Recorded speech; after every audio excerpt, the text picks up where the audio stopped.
সে তাজভিদ জানে, আর সে খুবই সুন্দর করে তেলাওয়াত করতে পারে। আরেকজন আছে তাফসির জানে, সে যে কোনো মুফাসসিরকে কোট করতে পারে, সে প্রত্যেক আয়াতের সাহাবীদের তাফসির জানে খুবই সুন্দর করে। সেই একই লোক রেস্টুরেন্টে এসে ঢুকল, এক লম্বা লাইন সেখানে। কেউ এসে বলল, আমি কি আপনার সামনে দাঁড়াতে পারি? আমার অ্যাপয়েন্টমেন্টের দেরি হয়ে যাচ্ছে। আর সে নিজের কোরআনে রিভিউ করতে শুরু করলো, আর তারা নিজেদের অভাব থাকা সত্ত্বেও নিজেদের উপর অন্যদেরকে অগ্রাধিকার দেয়। আমাদের কি রিমাইন্ডার দরকার নাকি না? হ্যাঁ, জ্ঞান আর রিমাইন্ডার কিন্তু এক জিনিস না। আপনি অনেক বেশি জানেন এর মানে কিছুই না, কারণ আপনি একজন মানুষ, আর মানুষ ভুলে যায়। অনেক কিছু জানা মানে আপনার মস্তিষ্কের পেছন দিকে একটা শেলফ আছে, সেখানে আপনি অনেকগুলো বই রেখে দিয়েছেন, আপনাকে সেখান থেকে বের করে খুলে দেখতে হবে। এটাই স্মরণিকা। যে কেউ মাথায় কিলোবাইট জমিয়ে রাখতে পারে, খুব সহজ সহজ, কিন্তু চিন্তা চেতনায় তা আনা, সেটাই হলো রিমাইন্ডার।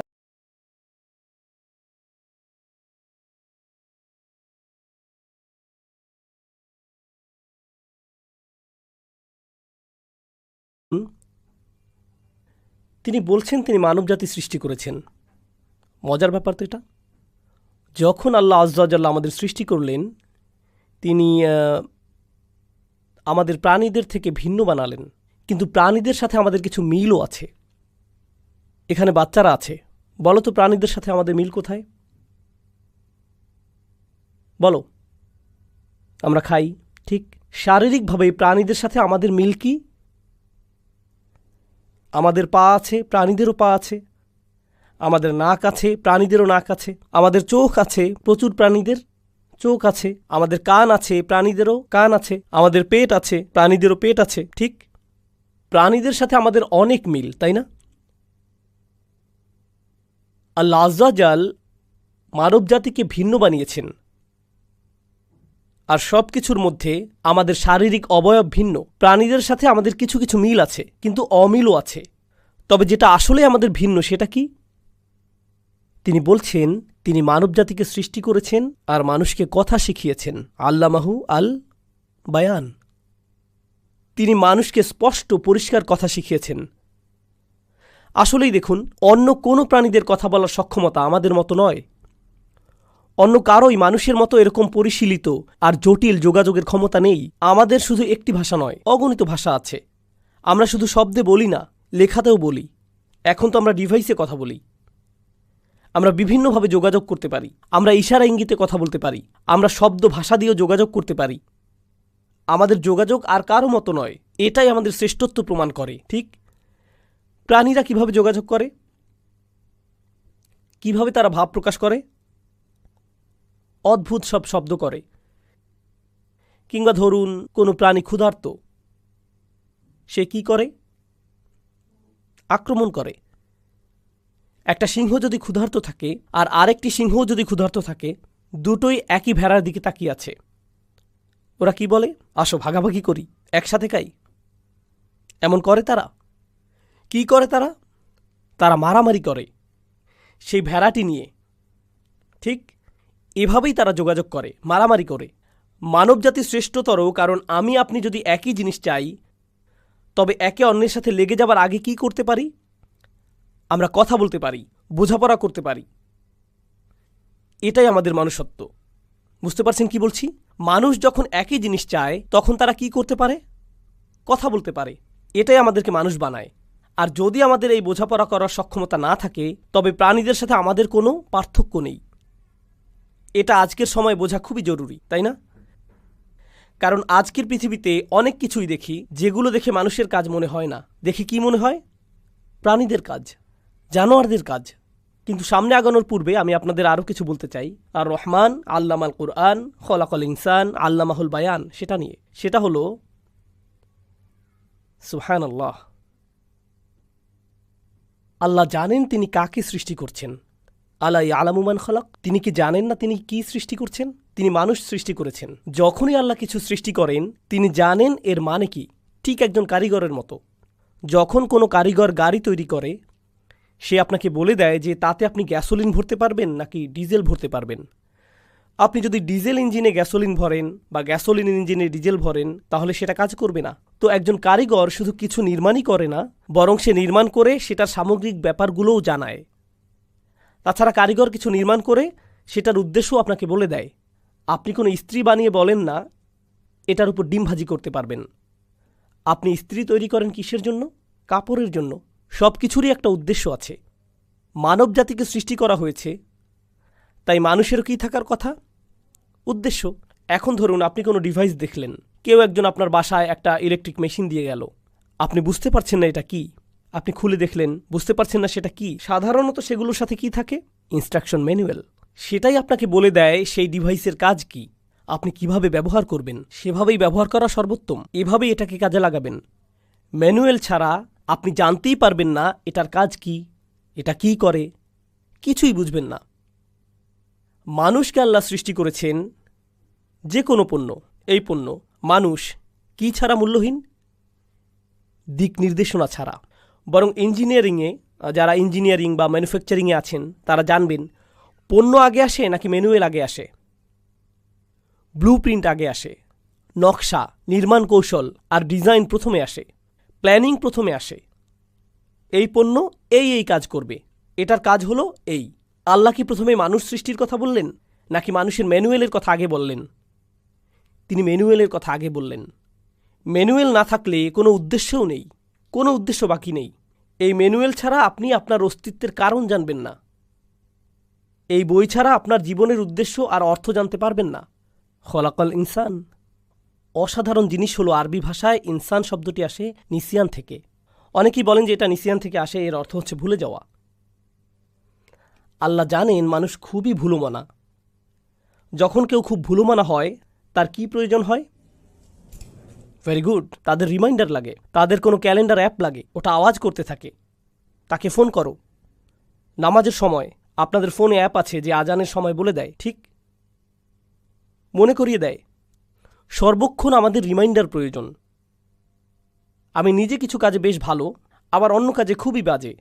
আমি যে কাজে বাজে তা হলো টাইম ম্যানেজমেন্ট, শিডিউল মেনটেন করা। খুবই খারাপ আমি এতে। আমি জানি না আজ রাতে কি করব, কিছুই জানি না। আমার একজন কর্মচারী আছেন, তার কাজই হলো আমি কি করব সেটা বলে দেয়া। সে এটাই করে। উস্তাদ, 8টায় আপনার মিটিং আছে, আপনাকে 10টায় ওখানে যেতে হবে, এখানে এই সময় আসতে হবে। আর সে জানেও আমি ভুলে যাব, তাই যদিও সকালে বলবে আমি তো ভুলেই যাব, তাই আধ ঘন্টা আগে সে SMS পাঠাবে, 30 মিনিট পর আপনাকে এটা করতে হবে। তখন আমি আর না পেরে যেতে বাধ্য হই।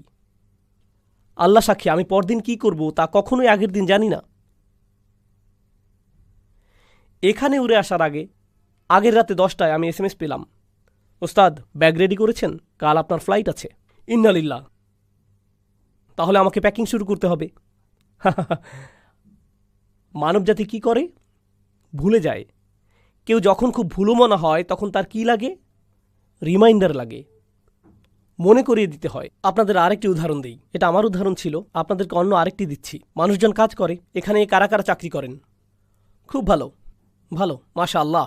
তো আপনি সারাদিন অফিসে বসে আছেন, আপনি একটা ইমেল পান আর মনোযোগ চলে যায়। একটি ফোন পান, কি করছিলেন ভুলে যান। কাজ করছেন, এই রিপোর্ট লিখে তাড়াতাড়ি শেষ করতে হবে। আর এর মাঝেই একটা ফোন কল এলো, বা কেউ চা নিয়ে এসে বলছে, এই আপনি ক্রিকেট ম্যাচটা দেখেছেন?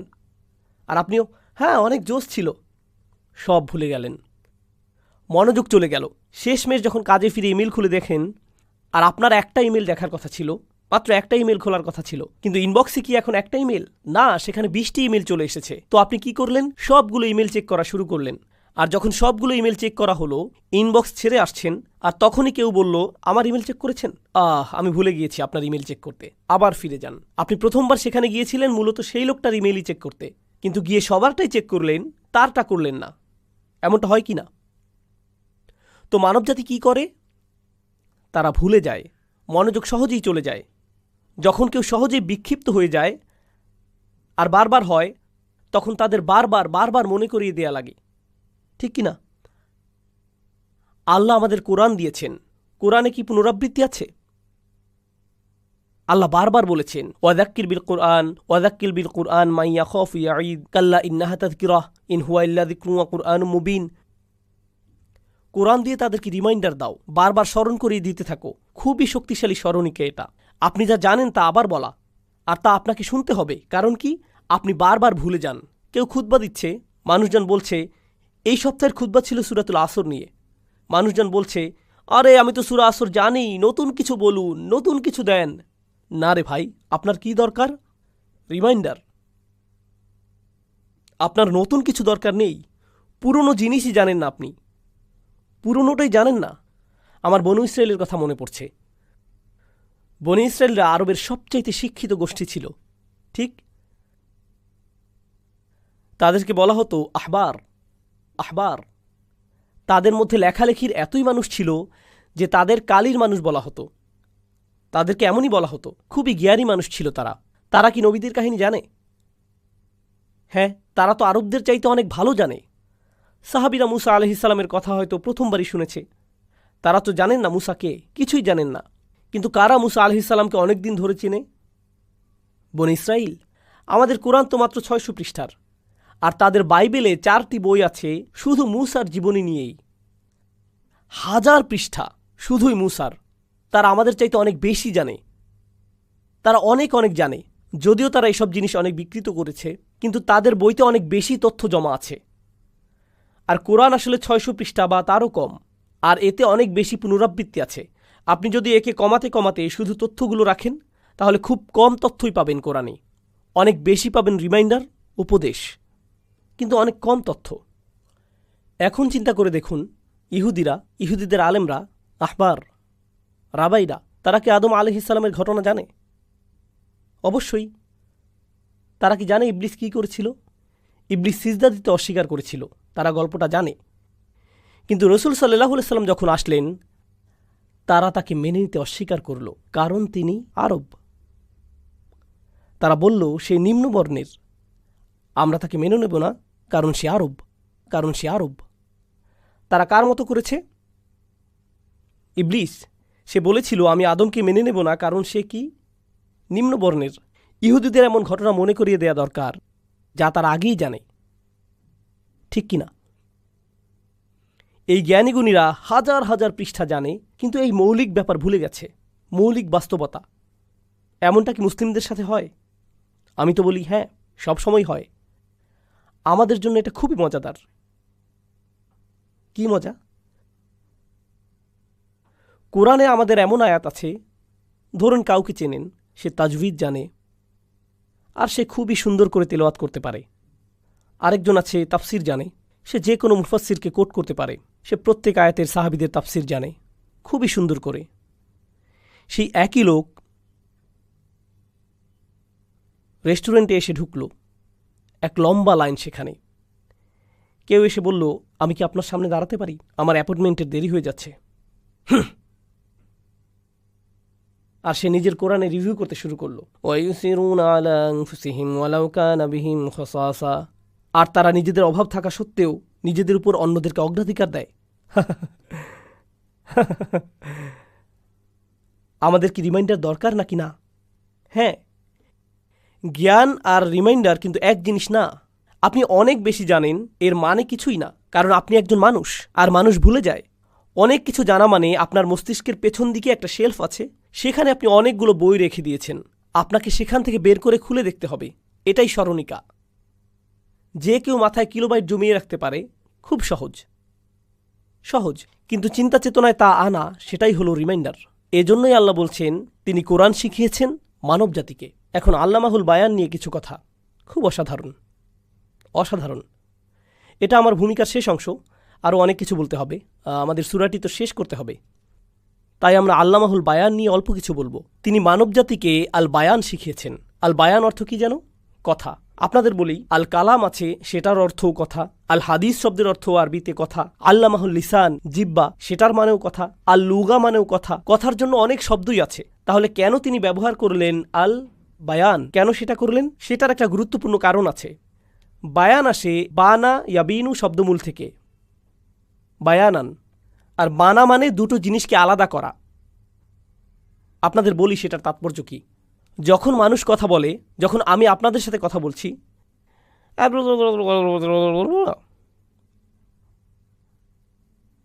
আমি কি বলেছি আপনারা তো স্পষ্টই বুঝেছেন, তাই না? কেন নয়? কেন নয়? কারণ আমি সমস্ত শব্দ নিয়ে কি করেছি? সব ভর্তা করে ফেলেছি। এখন আমার কথা আর স্পষ্ট না।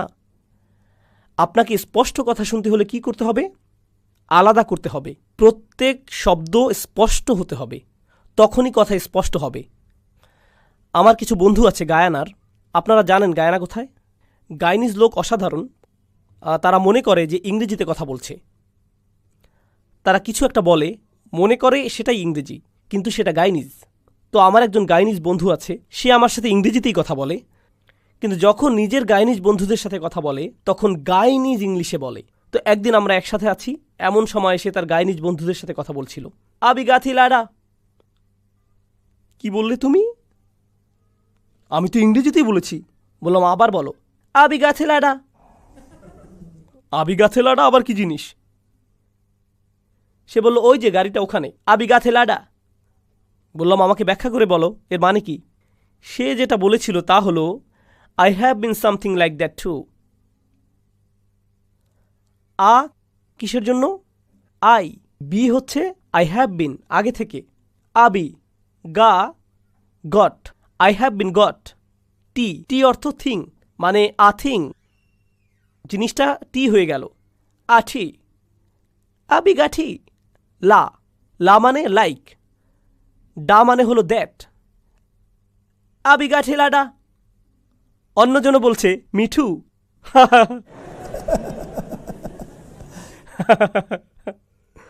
তাহলে দেখুন, বায়ান মানে শব্দগুলো আলাদা করে ফেলা। অন্যদিকে আপনি যদি বাক্যকে স্পষ্ট করতে চান, যদি শব্দকে স্পষ্ট করতে চান, অক্ষরগুলো আলাদা করে ফেলেন। আমরা এগুলো খুব ভালো করেই জানি, কারণ আমরা সবাই কোরআন শেখার জন্য প্রথমে কি শিখি? তাজউইদ আর মাখরাজ, ঠিক? তার মানে আপনি আন্তুতিয়া কুল্লা হারফিন হাক্কাহ, ঠিক? আপনি প্রত্যেক অক্ষরকে তার অধিকার দেন। আপনি দেশি তারাবি পড়েন না, তাই না? দৌড়ের প্রতিযোগিতা, সেখানে শুধুমাত্র শোনা যায় ইয়া আলামুন অথবা তা আলামুন। ইয়া আলামুন, আল্লাহু আকবার। পরের রাকাত তা'লামুন, আল্লাহু আকবার।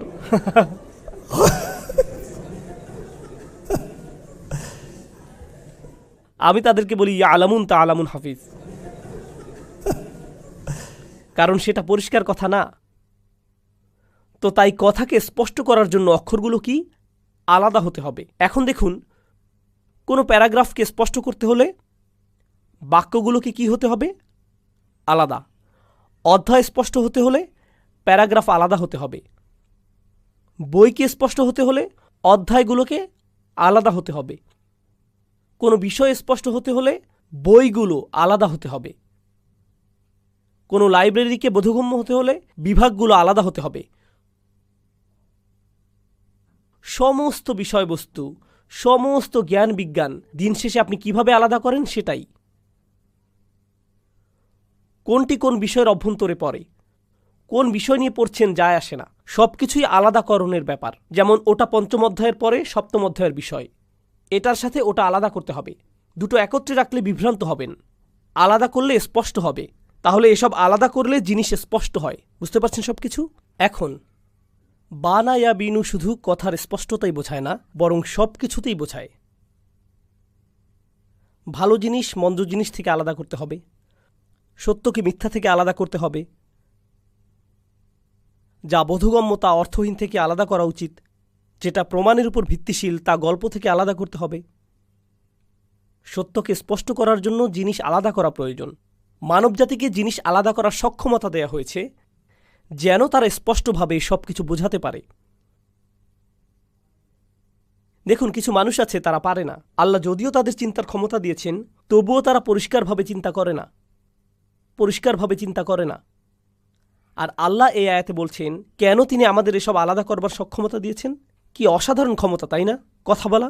দেখুন, আমরা কথা দিয়ে কত কিছু করে ফেলি। দেখুন, এই কথার কারণে কত বিজ্ঞানের জন্ম হয়েছে, কত প্রযুক্তির উদ্ভাবন হয়েছে কথার কারণে, কত স্থাপত্য, কাব্য, ইতিহাস। মানবজাতির যত জ্ঞান আছে সবই তারা শব্দ দ্বারা আলাদা করতে পারে। সমস্ত মানব জ্ঞান এই বায়ানের জন্যই। আমাদের যদি বায়ান না থাকে তবে আমরা কিছুই না, পাখিদের মতো। পাখিদের কোনো ইতিহাসের বই নেই।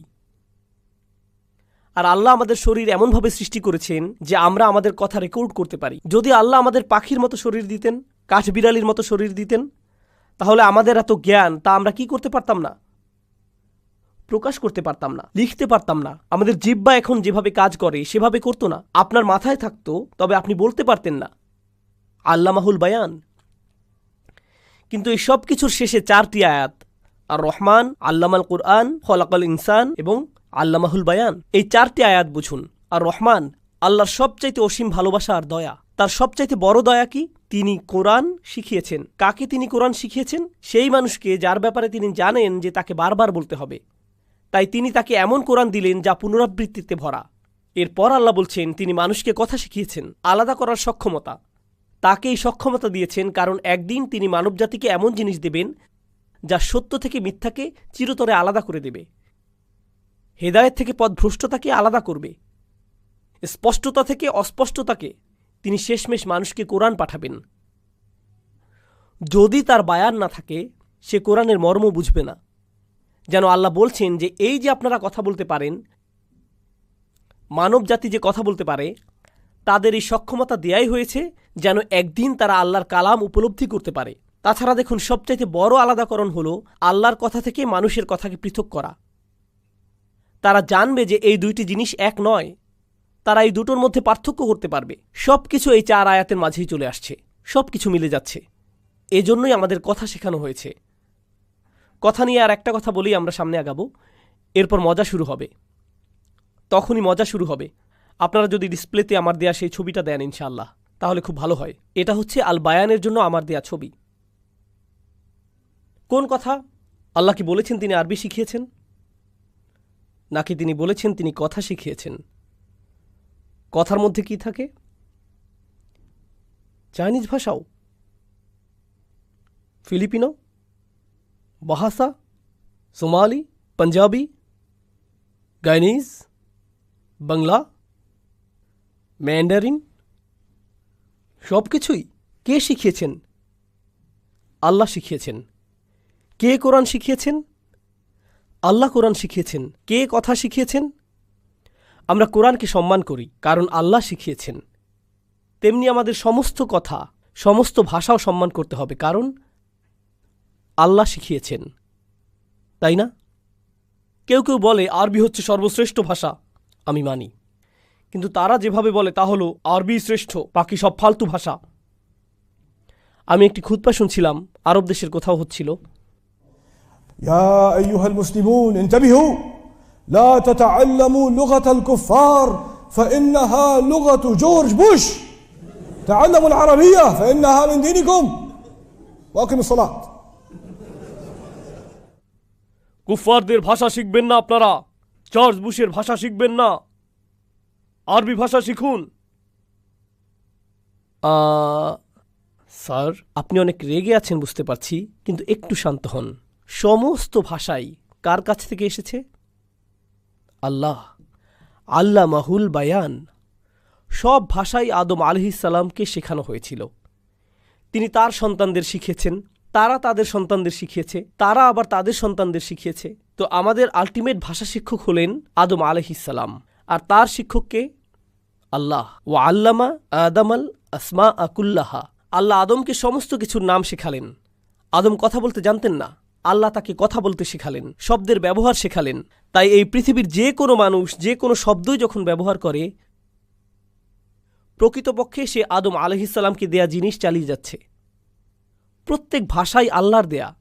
লুগাতুল কুফফার বলতে কিছুই নেই। অবিশ্বাসীদের ভাষা বলতে কোনো কিছুই নেই, কিছুই নেই। কোনো ভাষাকে আল্লাহ নিচু করেছেন এমন কিছুই নেই, এমন কিছুই নেই। দেখুন, মূসা আলাইহিস সালামের সময়ে অন্ততপক্ষে 2টো ভাষা ছিল। তার জাতিতেই অন্তত 2টো ভাষা ছিল। দাসদের একটা ভাষা ছিল। দাস কারা ছিল? বনু ইসরাইল। তারা হিব্রু ভাষায় কথা বলতো। আপনারা তো জানেন, তাই না? তারা হিব্রুতে কথা বলতো। আরেকটি ভাষা ছিল মনিবদের, মানে ফিরআউন, মিশরীয়দের ভাষা। তাদের নিজস্ব ভাষা ছিল। অন্তত কয়টি ভাষা? 2টো। মূসা আলাইহিস সালাম শুধুমাত্র, আচ্ছা দেখুন তো, তাওরাত কোন ভাষায় নাজিল হয়েছিল? সেটা কি মিশরীয় ভাষায় নাকি হিব্রু ভাষায় নাজিল হয়েছিল? তাহলে তো আপনারা বলবেন মিশরীয় হচ্ছে কুফফারদের ভাষা আর হিব্রু হলো বিশ্বাসীদের ভাষা। কিন্তু যখন মূসা আলাইহিসসালাম ফিরে আসলেন, তিনি কি ফিরআউনের সাথে কথা বলেছেন? কোন ভাষায় কথা বলেছিলেন? হিব্রু। তিনি তো ফিরআউন বুঝে এমন ভাষাতেই কথা বলবেন, সেটা কি? মিশরীয়।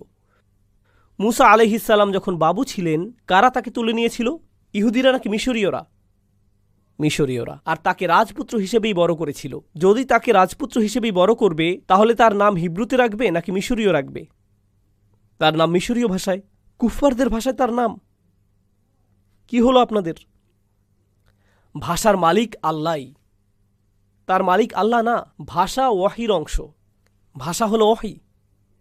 কারণ তিনি বলেছেন তিনি কোরআন শিখিয়েছেন আর তিনি ভাষা শিখিয়েছেন। এই যে দেশিরা, শুনুন, এখানে দেশিরা বিশেষ করে আপনারা অন্য মানুষদের ভাষা নিয়ে ঠাট্টা করতে পছন্দ করেন, খুব মজা পান মজা করে। উর্দুভাষীরা পাঞ্জাবিদের নিয়ে ঠাট্টা করে, পাঞ্জাবিরা বাংলাদেশিদের নিয়ে ঠাট্টা করতে মজা পায়, কিভাবে তারা কথা বলে। দেশিরা আরবি নিয়ে হাসি ঠাট্টা করে কখনো কখনো। এমন হয়, ইংরেজি বা যে ভাষাই হোক। আর মজাও, সহজও। আর সত্যিই কখনো তাদের উচ্চারণ শুনলে হাসি আসে। কিন্তু আমাদের মনে রাখতে হবে, আল্লাহ সব ভাষাকেই সম্মানিত করেছেন। অমিন আয়াতিহি ইখতিলাফু আলসিনাতিকুম ও আলওয়ানিকুম। আল্লাহর আয়াত হতে, আল্লাহর আয়াতের অংশ হলো যে তোমাদের বিভিন্ন ভাষা আছে, আর তা আছে তোমাদের বিভিন্ন রঙের চামড়া। যখন আপনি কারো গায়ের রং নিয়ে মজা করেন, কারো ভাষা নিয়ে ঠাট্টা করেন, আপনি মূলত আল্লাহর আয়াত নিয়ে ঠাট্টা করছেন। এটা কোরআনের একটা মূলনীতি। এটা ঈমানের ব্যাপার হয়ে গেল। এটা ঈমানের ব্যাপার। যখন আপনি কারো গায়ের রঙকে তুচ্ছ-তাচ্ছিল্য করেন, এখানে কারা কারা এখনো বিয়ে করেননি? এখানের কোন কোন যুবক এখনো বিয়ে করেননি? ইন্না লিল্লাহি ওয়া ইন্না ইলাইহি রাজিউন। যখন আপনার মা পাত্রী খুঁজতে যাবেন আর বলবে ইয়ে বাড়ি কালি হ্যায়, মেয়েটা বেশি কালো, যখন তিনি এমন বলবেন, তাকে মনে করিয়ে দেবেন আপনার মা আপনাকে মার দিতে পারে, তবে সমস্যা নেই। তাকে মনে করাবেন আমরা কারো গায়ের রঙকে ছোট মনে করি না, মুসলিমরা এমন করে না। এটা জাহিলিয়াতের সময় হতো। আমরা এখন মুসলিম, আমরা এমন করি না। বুঝতে পারছেন আমি কি বলছি? এভাবেই আল্লাহ মানুষকে সম্মানিত করেছেন। এটাই আল্লামাহুল বায়ান।